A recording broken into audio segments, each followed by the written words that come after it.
হজ করা সহজ, নামাজ পড়া সহজ, তবে গুনাহের থেকে বাঁচা আল্লাহর ইবাদতের সাথে আরেকটা অবস্থা আছে, সেটা হলো ইয়াবুদুন মানে আইলিয়া আরিফুন, আল্লাহ তাআলাকে চিনা।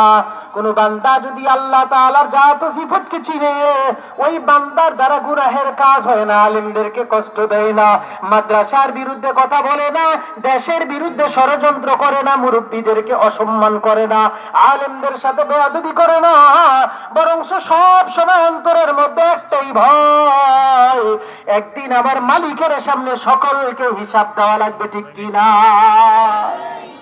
আমার আল্লাহ জানিয়ে দেয়, ও বান্দা, দুনিয়ার জমিনের দিকে তুমি তো মনে করো এই জমিনটাকে আমি আল্লাহ বানাইলাম, আসমানটারও আমি আল্লাহ বানাইলাম, চন্দ্র আমি বানাইলাম, সূর্য আমি বানাইলাম, তবে বান্দা সমস্ত সব কিছু বানাইলাম একমাত্র তোমার খেদমতের জন্য।